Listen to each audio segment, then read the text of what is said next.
Happy Saturday, everyone, and happy birthday, Carrie. I hope you guys have a fantastic day, and I hope, Carrie, you have an extra special day for this one, and this just makes it a little bit extra fun.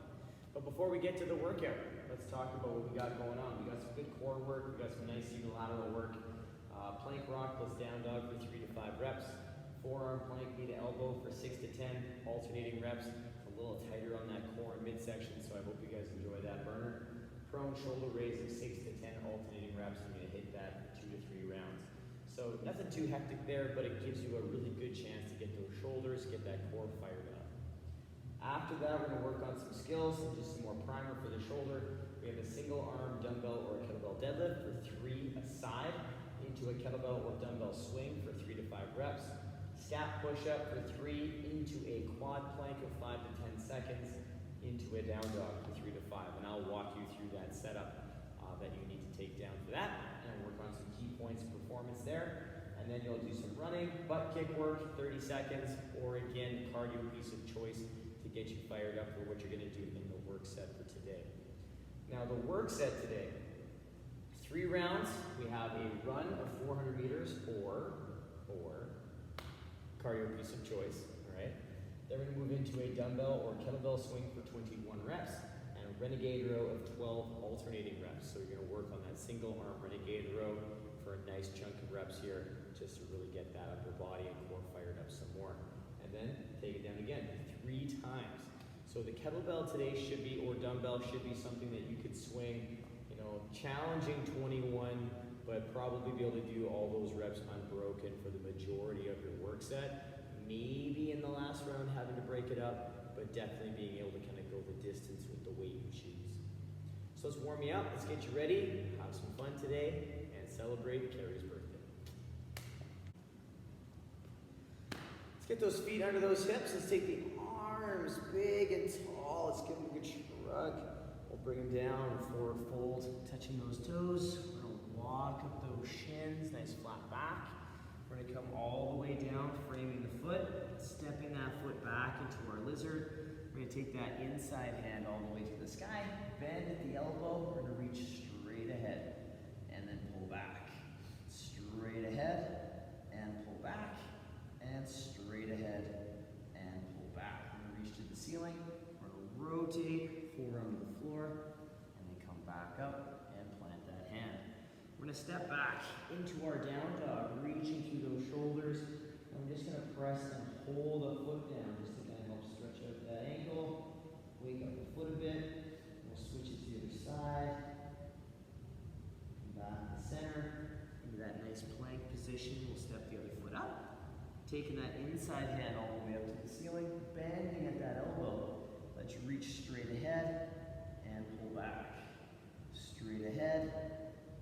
Back, straight ahead, and pull back. We'll reach it to the ceiling. Rotate that forearm down. We'll come back up to the sky. Plant that hand. We'll step back again into that down dog. Setting those shoulders, reaching those hips, and just walking those heels back and forth. Just breathing a little bit of life into them. Making sure they feel pretty good overall. And then we'll come back into our plank, pressing the floor away, tiptoeing those feet all the way in. Rolling ourselves up, big tall stretch overhead. Let's reach to one side. Let's take it to the other side. Good, come back down with those hands. Let's fire it up, you guys. Let's have some fun today. So, if you have any extra gentle movement you like to take down, some band work, some more upper body, lower body work, especially after the week we've had, you know, just move around a little bit more. Take that time now. We're going to move into a nice little upper body kind of core piece to get you guys on the way to getting ready for this work set. We're going to kickstart off our day today with a plank rock and down dog. So I'm going to turn profile and get established in my plank position. So I'm going to push the floor away, pulling the ribs in a bit, so I'm in that nice strong plank. Now from here, the plank rock, I'm going to pull my hands down towards my feet, but they're not going to move anywhere because they're connected to the floor. But it will pull my body forward. And then we're going to push back and then up into our down dog. Reaching through those hips and shoulders, pressing through the ground. We'll come back into that plank as I set myself up well first, and then I'll pull forward again into that rock, and then press back, taking those hips back and up. The big thing with this complex here at plank rock to down dog, we want to make sure that before we start that pull forward, that we are establishing that shoulder positioning.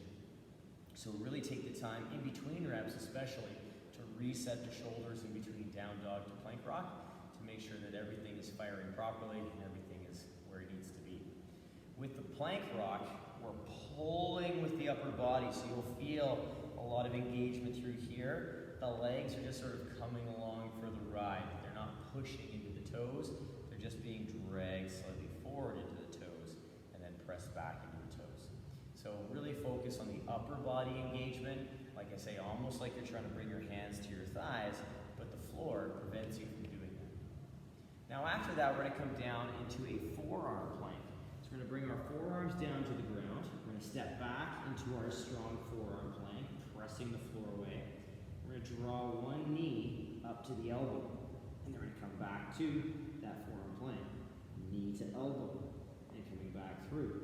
So we're going to maintain that good forearm plank and allowing a little bit of side crunch as I bring that knee up to the elbow to get a little extra oblique in there, so we don't have to necessarily stay completely straight and bring that knee up. We can get a little rotation and a little side crunch in there as well. We're not poking the hips up, but we are trying to bring that knee up to the side and hit that elbow as close as we can. Take your time with those. Again, they get burning. So if you're like, ooh, 6 to 10, maybe I'll shoot for 6. That's fine. Or if you want to do 4, rest a little bit more, 4, take them down in some bite-sized chunks, be my guest. After that, we're going to lay on our stomach and go through our prone shoulder raise. So our toes are going to come together and they're going to press gently into the floor. My arms are going to be straight out to the front and my eyes are going to be down. So I'm going to push my toes down to the floor.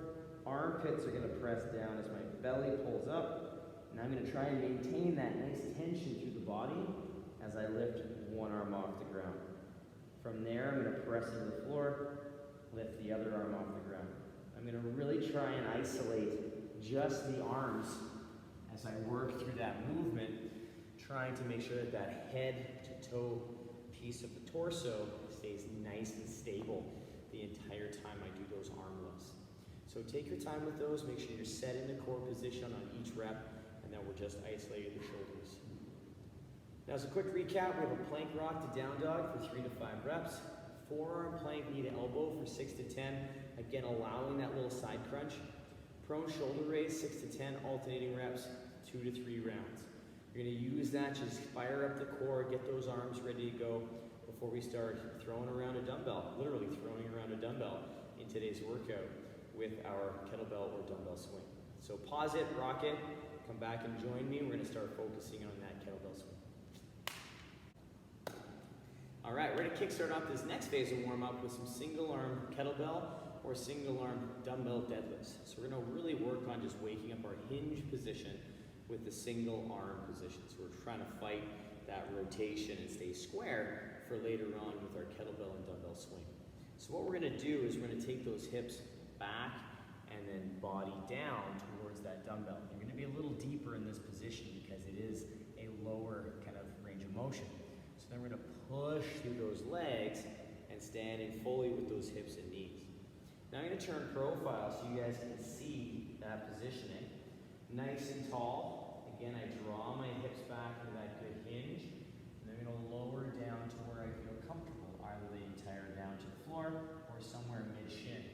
I'm going to maintain that position as I push through the legs and stand tall. So taking our time here, really kind of finding that hinge, touching on those hamstrings, and focusing in on that midfoot balance the entire time. So the big toe stays down, but the weight is primarily through that midfoot. After our single arm deadlifts per side, we're going to move into the kettlebell or dumbbell swing. Now if you're using a dumbbell, you can hold the dumbbell a few different ways. We can hold it by the bell, all right, with a nice solid grip here. You can hold it 2 hands on the handle, or you can do a single arm swing by holding it on the handle and using the same mechanics for all 3 holding positions to get the dumbbell moving. So it doesn't matter how you hold it, the swing mechanics are the same. And the swing mechanics are very similar to jumping mechanics. So I'm going to turn profile so you can see my back position first.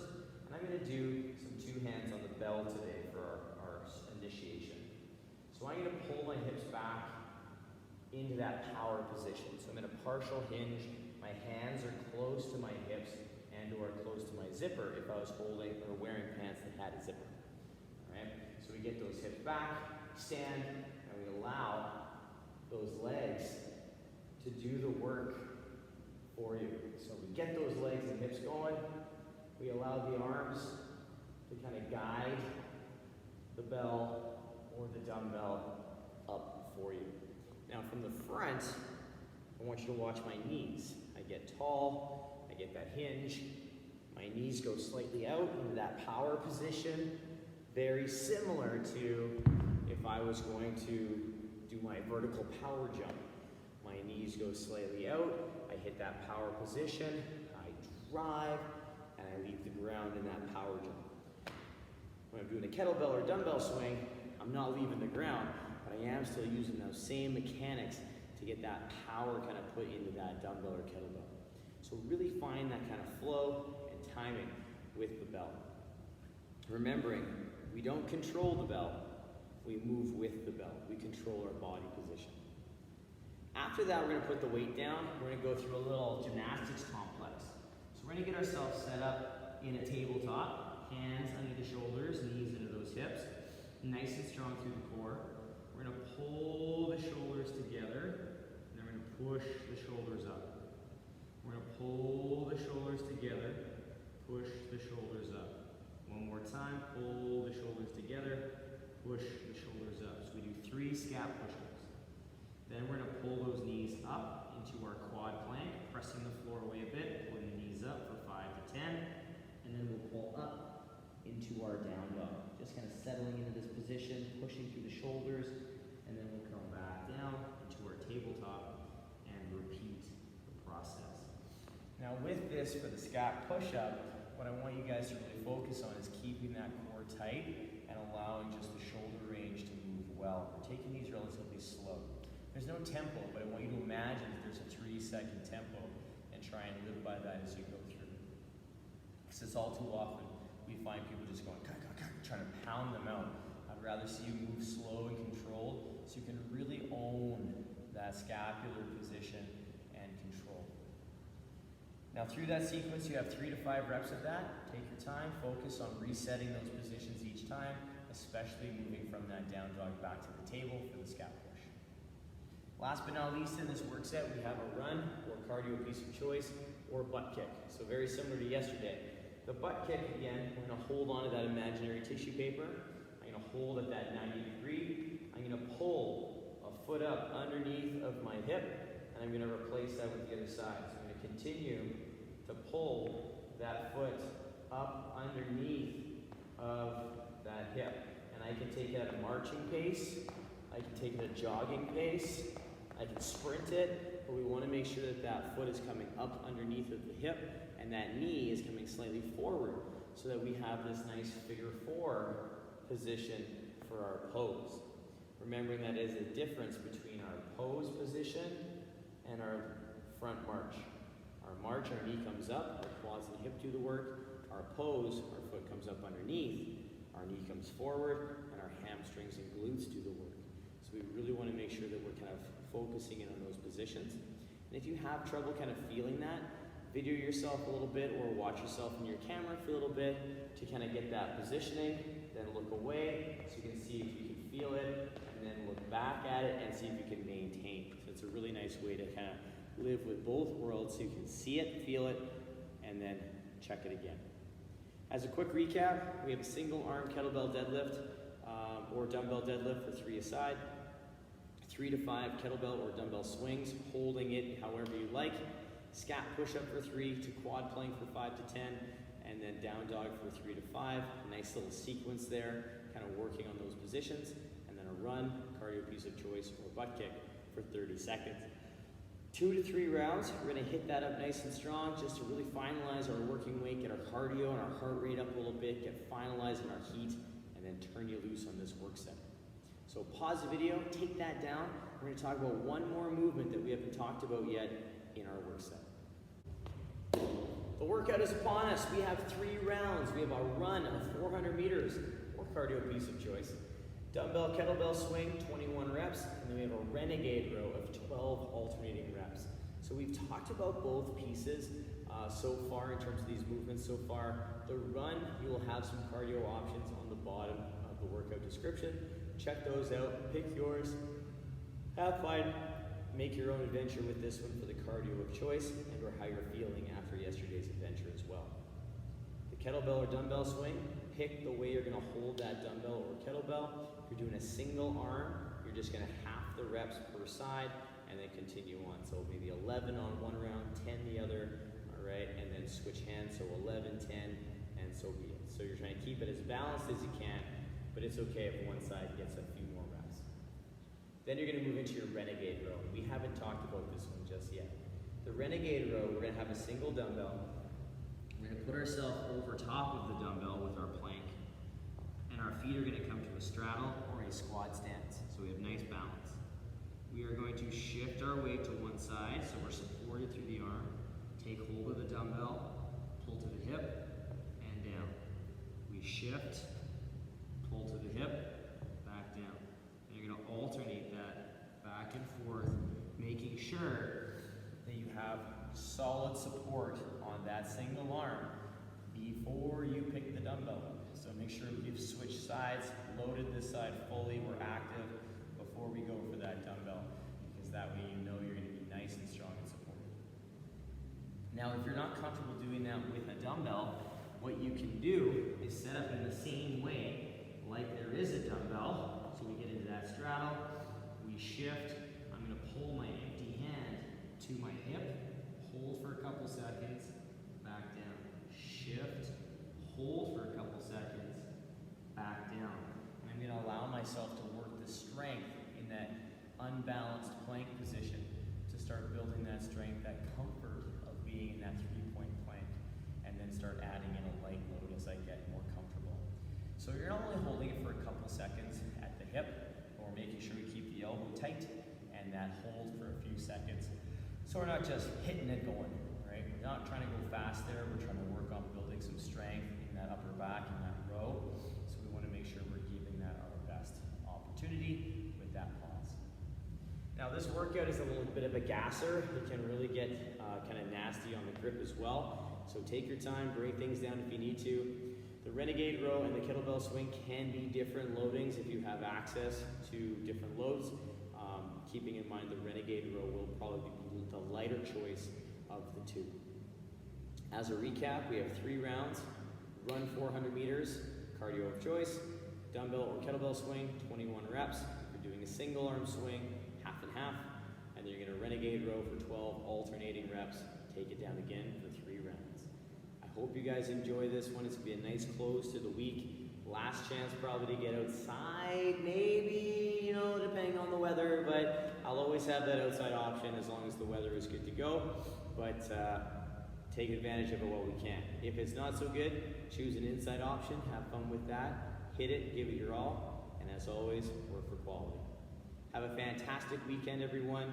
Have a fantastic birthday, Carrie. I hope it's extra special. We're thinking about you, and I hope you have a ton of fun. Bye, you guys.